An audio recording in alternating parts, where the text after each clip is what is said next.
I think they might actually go for a lineup that actually fights very well because they have Tusk and Gyro. I think when you have those two heroes, you're not too afraid of going into the Tombstone. If you have somewhat a decent laning phase and you can start taking towers maybe at minute 10 to 15, like all the tier 1 towers. So if you want to go to a fighting route, maybe you can go for supports that are actually like a team fight type of supports like Witch Doctor, Earthshaker, this type of supports. Okay. Well, going on with our bans, DK Anti-Image and then Viper being banned out. So take a look at Cloud9. Looking, No-Tail looking a little bit relaxed. Their first game in all of TI. And looking fairly relaxed. Same with LGD, of course. Not too much pressure. I mean, yeah, every point matters, but at the same time, nothing has been decided yet. Everyone's still at ground zero, right? Everyone's at 0 points. So you can try to feel things out in this best of 2. Interesting to see Cloud9 ban out 2 heroes that technically could work with their draft as well, right? Yeah. Both Dragon Knight and Viper actually fit very well together with Undying because they peak around the same time. They want to go and push towers. Viper's a good mech carrier. Dragon Knight with Dragon Form, of course, good at taking down tier 1s especially.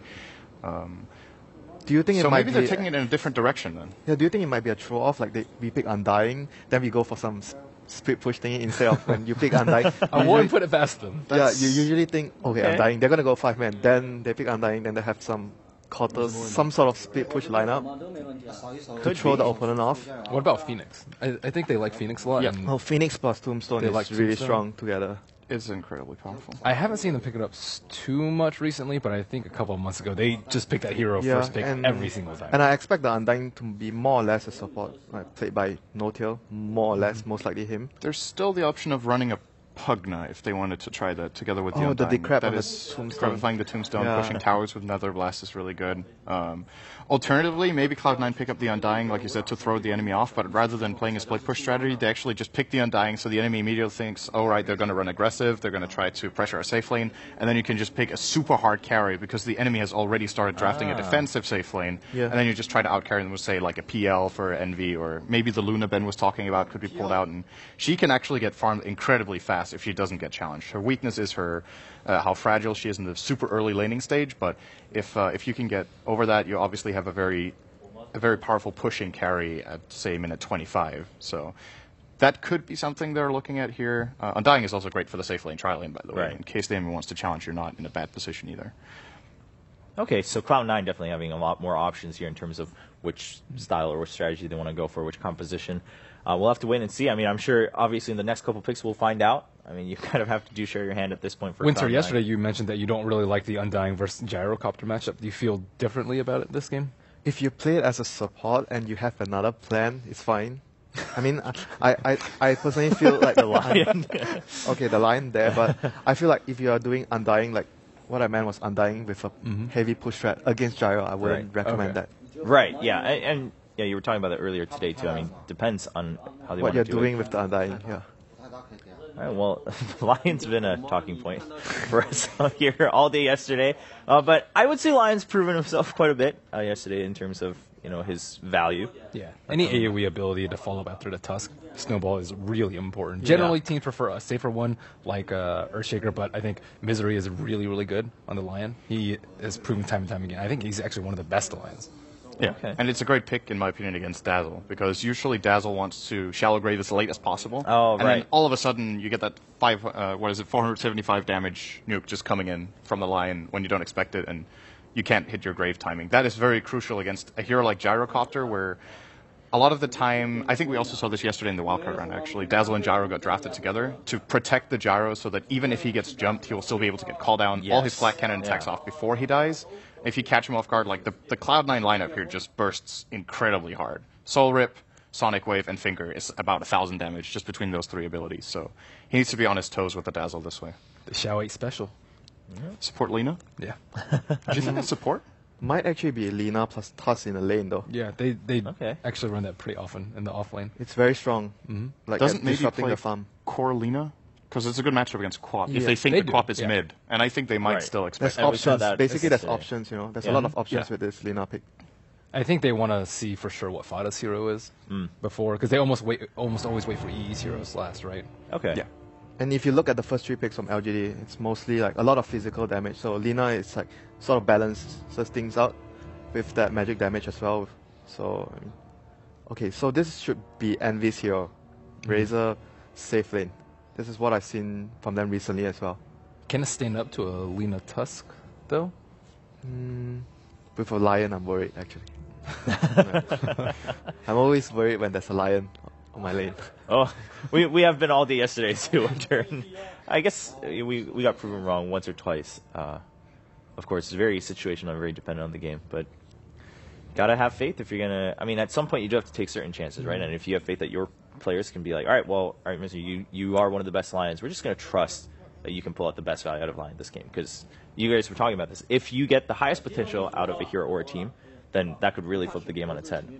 It's a risk reward. It's more important to cater, I think, to what your players are best at, right, as opposed to what you think is best for this current patch. Same with Lina for LGD. Lina is not commonly picked. I mean, she's picked now and then, but LGD picks her far more often than any other team, I would say. What are LGD missing? So I personally think it's a mid Lina still. I don't think there's a bad matchup for her here. There's generally not a bad matchup for Lina mid. She doesn't really lose hard to anything. Viper, I would think. Maybe, yeah, Viper's banned out. So they actually, Cloud9 actually think it's a support Lina, and they're right. It's gonna be another. I was about to ask. I mean, yeah, assuming that could still be a core Lina, right? They could run an aggressive trial in with Ember. Okay, that was done yesterday. Dazzle, Ember, Tusk is actually pretty decent.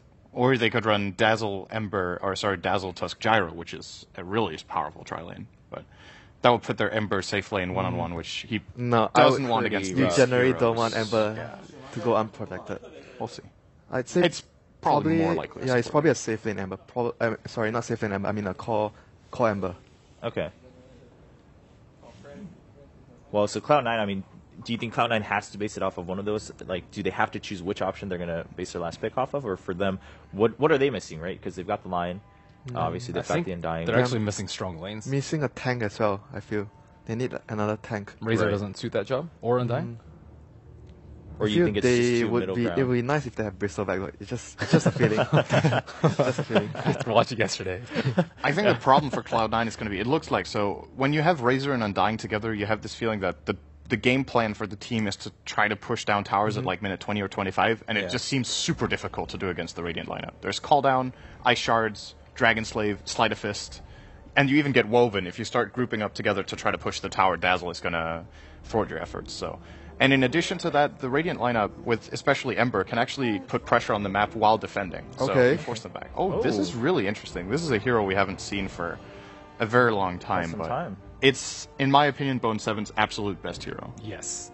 Second, or his Clockwork, I guess, is second to his Batrider, which is also very, his very Batrider is amazing. Batrider, Clock, and Broodmother are three of his strongest heroes. Oh, well, I haven't seen anyone play it in I would say months.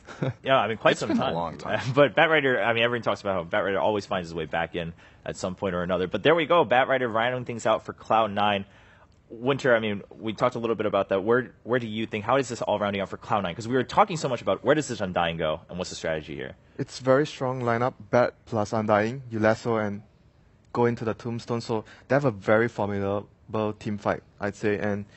But LGD do have ways to actually save the guy. Like there's Grave and there's Snowball, so we'll see how it plays out. All right. Well, ladies and gentlemen, this is game one, the very first game of TI5 in the first day as we go into the group stage. Top 16, it's going to be Cloud9 versus LGD in a best of two. We still have to keep in mind, though, he's going to have issues coming into the Gyro, the Tuskar, as well as the Ember. Like, even if you snowball, you could just lose everything you're looking for. Definitely. So it's not going to be an easy game for Bone7 by any stretch of the imagination. We'll see how that works out for the Batrider. Yep. But right now, let's get ourselves into the game so we can welcome in our mainstream viewers. If you're joining us now, joining the people in Dota TV, I am W1, joined by Waga doing LGD, going up against Cloud9. Game number one here of our group stage. 3 games going on at the same time, but we are your pairs here on the mainstream. Yeah, really excited for LGD versus C9. I'm really happy we get to cast this. We get to cast a lot of C9 games. We do. And we also have 2 IG games coming up later today. and we will cast plenty of them throughout the group as It well. is heaven for a caster here at TI4. It's so nice. So many top quality teams, so many great matchups. There's never really a disappointing matchup. Just barely seeing each other a little bit there as they run into each other. He saw the Tuskar. He also saw the army that was running in. At least the Queen and Batrider. The rest managed to sneak down. It's kind of interesting that Cloud9 are doing this too, because when you look at LGD's lineup, their level 1 team fight's actually really good. Oh, yeah. But up against Cloud9's Undying, however, you probably have second thoughts. yeah, exactly. Both teams have very strong level 1, in fact, but I think they may have said, like, oh, LGD have really strong team fights. They're probably going to go up and contest our jungle, so let's just ward their jungle, and that is the trade-off. So both teams blocking the opponent's single pull, or the safe pull. Yeah. So no small camps until they deward that. However, C9 are a little bit late coming up to the top rune, so they're going to have to take the bottom, which is going to go to Fader, and the top. Smart decisions here by Big Daddy No-Tail as well as Bone7. No reason to contest that top rune. However, Yao might be in trouble on bottom lane. He Shadow Strike into the Earth Spike as well. Yeah, he's got no escape. He does have 2 stick charges and the Shadow Strike's ticking him down. He won't die from this until the Plasma Field will arrive. Yao has to actually trigger the salve quickly and the stick charges. He'll survive so only just, but as you said, consumables being At what burned. cost, Toby? That's terrible for him. 100 HP, 3 tangos available now, but his salve is gone, and Misery is not going to be going easy on him. He's got to keep him completely out of experience, and maybe he's actually dead. Maybe Misery, is that enough? One more attack. Oh, there it comes, and he snowballs and avoids it. He's dead. still going up the Misery, which means he's 2 going to die. attacks. One more attack. There it is. First blood spilt by Cloud9 after it's been a thawing experience for a Tusker. Yeah, and that means he has to purchase a TP scroll as well, so a disastrous start for him. And they also do not get the instant D-ward LGD. They are not going to be having the pull on bottom lane. This is when you start looking towards your other lanes to try and pull it back for LGD. But top lane, not going to be an easy place, especially when you got 2 napalm stacks into the decay with the body block from No-Tail. Bone7, now 3 stacks. Sylar, how much more damage is there? Another decay in 1 second. So it's going to be another one. He's salving up quickly. The decay, you'll stay alive. No-Tail, he's in so deep with the creep wave into the trees. No-Tail, there's your burst heal from MMY. Sylar in the tree line. No-Tail's going to go down way too deep on the top lane. And LGD gets something very big back. Yeah, punished by the Dazzle there and how well he could just keep healing there, running after. And despite not having Rocket Barrage level 1, Gyrocopter does survive there. And you're just seeing such aggression in all the lanes, even down at the bottom with the Plasma Field from Envy and Misery. They're just getting up in the face of Yao and Xiao Wei, and they know they can't really return the fight until Yao commits the snowball, and then you get the stun time to set up for the Light Strike Array. Then you've got your burst combo. But can you kill anyone down here apart from, well, Misery? I think it's really tough, actually, and he's going to stand in pretty safe positions in general. I mean, Lina can trade effectively against a Lion. She has a little bit better trading hits, better range and harassment, but they can't do much against the Razor. As you said, he's just going to be free farming, and they don't have the pull. He gets the snowball. This is going to be it. Xiao Wei, he actually only has Slave, though, so Misery just backs himself up. There's no follow-up stun. And they do actually just activate the bounty rune on that Lina. They're so underexperienced. If they just had level 2 on these 2 heroes, that would have been an easy kill. It's not as bad, though. Like if you look at the comparison between the supports, you got No-Tail, who's just shy of level 2. It's the same thing for the Lina. And then the Tusker, yeah, he's pretty low as well. But the Lion's only just cracked level 2, and he's back at base, so he's not getting experience for a while now. Yeah, that is true. So both teams suffering a lot on their safe lane right now. But I can see Envy go aggressive again on Yao here, but a stun should just disjoint him here. I don't think he can keep chasing. It didn't steal that much damage either, even with the 2 points up in Static Link. Yeah. What do you actually like about the build here for the Razor? Like, what's the best thing up against the lineup? I think he will leave it at 2 points. I don't think he's going to max the Static Link. This is very common. You put 2 points into it. Now 2 more points in Plasma Field. So at level 5, you have 3 points into it. Or just 1 point